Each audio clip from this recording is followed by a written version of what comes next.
धीरे धीरे रे मना धीरे सब कुछ होए, माली सींच सो घड़ा ऋतु आए फल होए। हमारे जल्दबाजी करने से कुछ नहीं होता, सब काम सने सने होता है। कहीं पहाड़ की चढ़ाई करनी हो तो सने सने चढ़ोगे, कोई पढ़ाई करनी हो तो सने सने एक एक अक्षर सीखते सीखते तुम विद्वान बनोगे। अगर धनवान बनने की आपकी लालसा है तो एक एक पैसा जोड़ के धनवान बनोगे। किसान आदमी खेत में एक एक दाना बीन बीन के अनाज इकट्ठा करता है। ये तो नहीं ना कि वो कोई एक ही दिन में या थोड़े समय में हो जाता हो, उसके लिए धैर्य रखना पड़ता है और सने सने धीरे धीरे काम होते हैं। जल्दबाजी में अगर कोई काम किया जाए या जल्दबाजी में कोई फैसला लिया जाए तो उसमें हमें नुकसान उठाने का डर और भय लगा रहता है, क्योंकि जल्दबाजी में कोई भी फैसला लेते हैं तो उसके बारे में हम अच्छी तरह सोच नहीं पाते कि इसका परिणाम क्या होगा।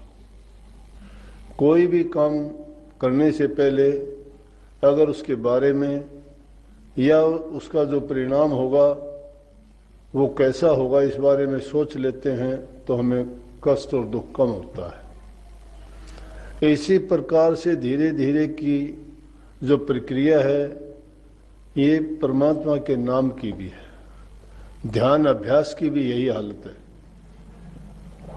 उसमें भी हमें संयम रख के धीरे धीरे करके जो हमारी पुरानी आदत हैं उनको बदलना, अच्छे गुणों की तरफ मन को लगाना, वो भी धीरे धीरे करके होगा। अगर एक ही दिन में कोई करना चाहे तो नहीं हो सकता, बहुत समय लगता है। फिर ये तो एक ऐसी चीज है कि प्रभु का नाम तो जब तक हम ये प्राण है शरीर में तब तक ही उसको याद रखना चाहिए, क्योंकि उनके बिना तो कुछ भी होता नहीं है। लेकिन उसके लिए अब भी जो बातें आपने सुनी, वाणी में कितनी अच्छी अच्छी बातें आई, लेकिन सब में बात एक ही आई कि करने वाले के मन में विरह होनी चाहिए, लगन होनी चाहिए। किसी चीज के प्रति आपकी जब तक रुचि पूरी नहीं होगी, मन में विरह नहीं होगी, तो वो काम आप नहीं कर सकते। काम तो वही करोगे जिसमें आपका दिल लगता है। बिना दिल लगे तो कोई भी कार्य संभव नहीं है। लेकिन प्रभु के नाम की भक्ति की जो वाणी कही और जो आपने अभी अभी सुनी, जिसमें था कि प्रेम बिरह के बाण हमारे लगेंगे किसी हरिजन को। प्रेम और बिरह के बाण कैसे हैं? बाण तो उसको कहते हैं कि बाण जिसको लगता है उसको तो तकलीफ देता है, घाव कर देता है, मार देता है, लेकिन वो घाव करता है शरीर में। और प्रेम और विरह का बाण लगता है दिल पे। बार का जो बाण लगता है उसका जो घाव दिखाई देता है, लेकिन दिल पे लगे हुआ बाण का घाव दिखाई नहीं देता।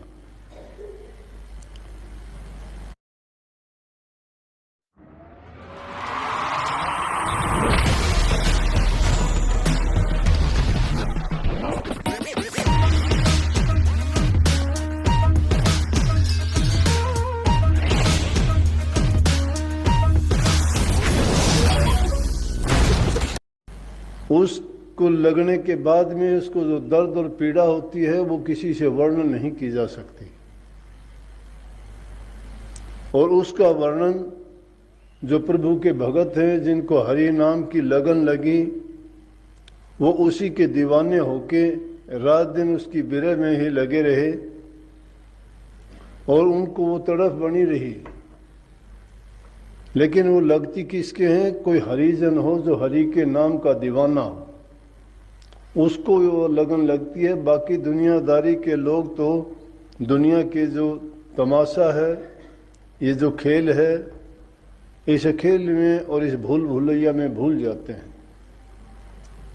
वो इस संसारी सुखों में, भोगों में पड़ के, माया के और काल के चंगुल में जब फंस जाते हैं तो उनको होश नहीं रहती कि मैं जो करता हूँ ये इसका परिणाम क्या होगा।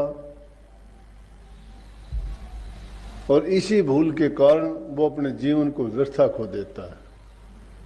जीवन का बड़ा महत्व है। बड़े जन्मों के बाद मुश्किल से ये चोला मिलता है, और ये चोला मिलने के बाद में अगर हमने इन फजूल की बातों में, दुनियादारी के झमेले में फंस के या विषय विकारों के बंधन में पड़ जाते हैं और उन भोगों के रसों में जो आनंद लेते हैं वही हमारा दुख का कारण बनता है। और वो दुख और वो कर्म हमें बार बार इस दुनिया में घसीट के लेके आते हैं। उन दुखों को भोगते हैं, पीड़ा होती है, लेकिन फिर भी समझ क्यों नहीं आती?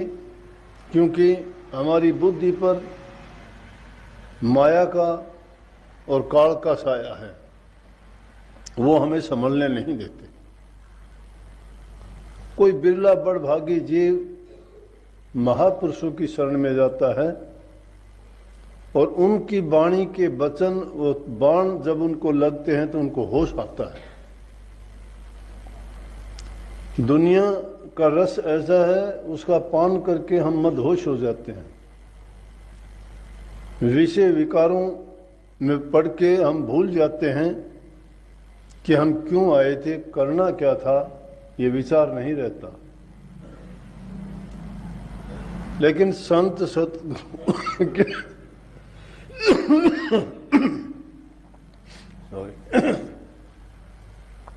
संत सतगुरु की शरण में जाते हैं तो महापुरुष अपने वचनों के द्वारा